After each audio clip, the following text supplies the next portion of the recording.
대표적으로 이 상품을 보시면은 상품명이나 스토어명에 런닝어와라는 키워드가 없음에도 불구하고 디스커버리 런닝어와 검색 결과에 노출이 되고 있습니다. 그 이유가 바로 있습니다.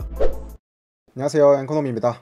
자, 오늘부터 브랜드 유통 스마트 스토어 편 본격적으로 시작해 보도록 하겠습니다. 스마트 스토어는 워낙 로직이 복잡하고 또 양이 방대해가지고 본 핵심 내용을 먼저 설명을 하게 되면은 여러분들이 아마 이해하시기가 굉장히 어려우실 거예요. 그래서 첫 영상은 전체적인 이해도를 돕는 차원에서 스마트 스토어의 검색 로직 구조에 대해 먼저 설명드리도록 하겠습니다. 스마트 스토어에서 내 상품을 업로드하게 되면 네이버 가격 비교와 플러스 스토어 두 가지 지면에 동시 업로드 됩니다. 예를 들어 보겠습니다. 크록스 슬리퍼라는 키워드를 검색하게 되면 크록스 슬리퍼에 해당하는 상품을 네이버 가격 비교 지면, 그리고 이번에 새로 생긴 플러스 스토어 지면, 이런 식으로 두 지면에 노출이 된다는 거죠. 네이버는 검색 기반의 플랫폼이며 소비자가 실제 검색하는 검색어에 맞는 상품들을 주로 노출시켜줍니다. 쿠팡은 크록스를 검색해도 일부 다른 브랜드의 상품을 노출시켜주기도 하는 반면 네이버는 크록스에 해당하는 상품들만 노출을 시켜줘요. 이런 검색어에 대한 상품 적합도를 높이기 위해 네이버는 상품의 여러가지 파트에 실제 검색에 반영되도록 검색 로직을 걸어놨어요.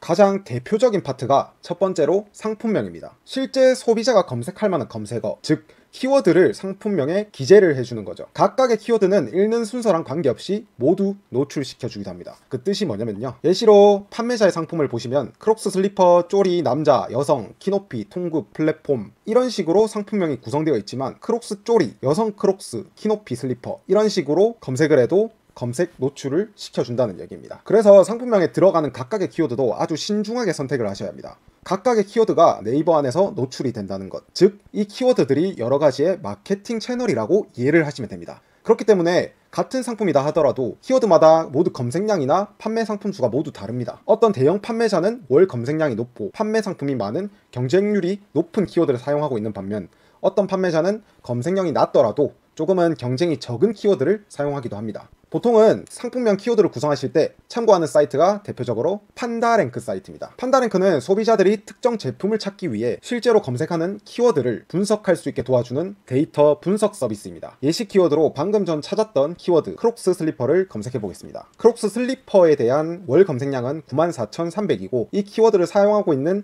판매자의 상품량은 225,835개입니다. 아래 내려가 보시면요, 이 키워드에 대한 3년치 검색 차트도 확인하실 수 있습니다. 24년 5월부터 7월까지 검색량이 가장 높았고 그 전년도 해인 23년도 5월에서 7월, 똑같이 22년도에도 5월에서 7월에 가장 높은 차트 추이를 그리고 있는 것을 확인하실 수 있습니다. 다른 키워드로 조금은 작은 키워드 시장을 찾아보도록 할게요. 키높이 크록스로 한번 검색해 보겠습니다. 키높이 크록스의 월 검색량은 6,870회, 그리고 이 키워드를 사용하고 있는 판매자의 전체 상품량은 23,943개입니다. 크록스 슬리퍼 키워드보다는 검색량이 적긴 하지만 상품 수 22만 개에 비하면 10배나 작은 가까운 수치의 상품 수입니다. 이번에는 또 다른 키워드 크록스 쪼리로 검색을 해볼게요. 크록스 쪼리에 대한 월 검색량은 4,580회이고 전체 상품 수는 7,797개입니다. 크록스 쪼리는 검색량 부분에서 키높이 슬리퍼 키워드와 엄청 큰 차이는 없지만 상품 수가 다른 키워드에 비하면 적은 편에 속합니다. 여러분들이 이제 갓 상품을 올리신다면 어떤 키워드를 녹여 상품명을 장명하실 건가요? 당연히 가장 키워드 검색량이 높은 크록스 슬리퍼를 넣어야죠 라고 대답하시는 분들이 있으면 안 됩니다. 처음 상품을 등록할 때 권장드리는 상품명 구성은 검색량이 높은 대형 키워드, 그 다음 검색량이 높은 중형 키워드, 그리고 검색량은 적지만 우리가 조금이라도 상품을 노출시키고 경쟁할 수 있는 소형 키워드, 이 세 단계로 구성을 해주시는 게 가장 베스트입니다. 우리가 처음 상품을 업로드하게 되면은 아무런 구매 이력과 리뷰가 없는 상태에서 상품 등록이 되기 때문에 후순위에 노출되는 것이 일반적이지만 검색량과 판매 상품 수가 비교적 적은 키워드에서는 경쟁이 심한 키워드보다는 경쟁률 자체가 낮기 때문에 우선순위에 노출되는 경향이 좀 높습니다. 조금은 경쟁이 적고 실질적으로 내가 조금이나마 경쟁할 수 있는 키워드를 통해 유입이나 판매를 일으키면서 천천히 순위를 올려나가셔야 합니다. 예를 들어 볼게요. 요즘 저는 운동으로 복싱을 배우고 있거든요. 아직은 배운 지 얼마 되지 않아서 실전 복싱은 체육관에서 스파링하는 정도가 답니다. 제가 만약 복싱 대회에 참여한다고 가정해볼게요. 복싱 대회 레벨 구성은 프로복싱 세계대회, 전국 아마추어 복싱 대회, 동네 생활체육 복싱 대회, 이렇게 세 가지가 대표적입니다. 아마추어 정도 레벨도 안 되는 수준인 제가 나갈 수 있는 대회 선택지는 바로 한 가지밖에 없겠죠. 그게 생활체육 대회가 될 겁니다. 네이버 키워드와 복싱 대회를 비교해 보겠습니다. 첫 번째 대형 키워드. 대형 키워드는 바로 프로 세계 챔피언전이에요. 예를 들면 크록스 슬리퍼 같은 키워드가 있겠죠. 검색량이 어마어마합니다. 근데 그만큼 경쟁도 엄청나게 심해요. 막 복싱 배운 초보가 세계 챔피언이랑 맞짱 뜨는 거랑 똑같습니다. 링 위에 올라가자마자 바로 KO 당하는 거예요. 스마트 스토어에서도 신규 상품이 대형 키워드만 넣고 싸우면 노출 거의 안 됩니다. 무조건 후순위로 더 밀릴 거예요. 두 번째, 중형 키워드. 중형 키워드는 전국 아마추어 복싱 대회입니다. 예를 들면 키노피 크록스 같은 키워드가 있어요. 검색량도 어느 정도 있고 경쟁도 그럭저럭 할만은 한 것 같아요. 아마추어 전국대회는 초보자가 바로 우승을 하기는 힘들지만 경험을 쌓고 시간이 지나면 상위권은 노려볼 수 있는 수준이죠. 스마트 스토어에서도 중형 키워드는 초반에 노출을 잡아줄 수 있는 중요한 키워드입니다. 그 다음 세 번째, 소형 키워드. 소형 키워드는 뭐냐? 동네 생활체육 대회입니다. 크록스 쪼리 같은 키워드가 여기에 해당돼요. 검색량은 적지만 상품 수도 적어요. 여기서는 초보라도 충분히 1승 정도는 할 수 있습니다. 스마트 스토어에서도 소형 키워드를 잘 활용하면은 초기 상품 노출도 잘 되고 실제로 판매까지도 이어볼 수 있는 확률을 높일 수가 있습니다. 정리하자면 상품명은 반드시 대형 키워드 플러스 중형 키워드 플러스 소형 키워드, 이렇게 세 가지 유형으로 조합해서 만들어야 합니다. 초반에는 소형 키워드에서 조금이라도 판매를 일으키고 그 힘을 받아서 점점 중형, 대형 키워드까지 올라가는 거예요. 복싱으로 치면 생활체육대회에서 한 판 이기고 그 다음 전국대회, 나중에는 세계 챔피언까지 노리는 거죠. 그래서 상품명 장명을 하실 때는 대형, 중형, 소형 키워드로 다양하게 구성해서 장명하는 게 좋다는 거 기억하시길 바랍니다. 키워드 기준 연관된 키워드는 판다랭크의 연관 키워드에서도 찾아보실 수 있습니다. 연관 키워드는 다음과 같이 확인하실 수가 있습니다. 그래서 여러분들이 상품명을 장명하실 때 메인 키워드를 하나 검색을 해주시고 연관 키워드로 들어와서 관련된 다양한 키워드를 동시에 확인을 해주는 거죠. 두 번째 검색 인식 파트는 바로 스토어명입니다. 이건 그렇게 크게 중요한 부분은 아니지만 이렇게도 검색이 되구나 이해 정도만 해주시면 좋을 것 같아요. 예시 키워드로 코스트코 인형이라고 검색을 해보겠습니다. 보통 우리가 앞에서 말씀드린 내용을 적용하면은 상품명에 코스트코라는 키워드가 들어가 있어야 검색이 된다 생각이 되는데, 이 판매자 같은 경우는 상품명에 코스트코 키워드가 들어가 있지 않음에도 불구하고 검색이 됩니다. 왜일까요? 바로 상품 판매자 스토어명에 코스트코가 포함되어 있기 때문입니다. 즉 상품명뿐 아니라 스토어명 파트에도 네이버가 검색 인식을 한다는 겁니다. 또 한 가지 예시로 다른 키워드를 검색해 볼게요.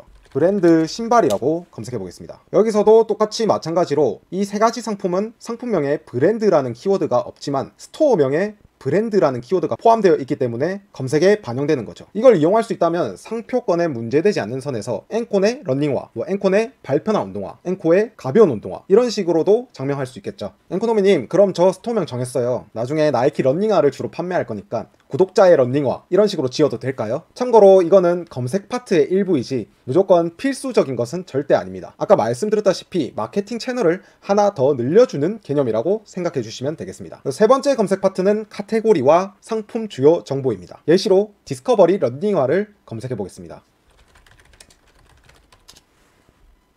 여기 상품들을 보시면 각 상품에 해당하는 카테고리들이 모두 적용되어 있는 것을 확인하실 수 있습니다. 디스커버리 런닝화의 경우에는 모두 네이버가 이런 식으로 패션 잡화, 남성 신발, 운동화, 런닝화라는 카테고리로 인식을 하고 있습니다.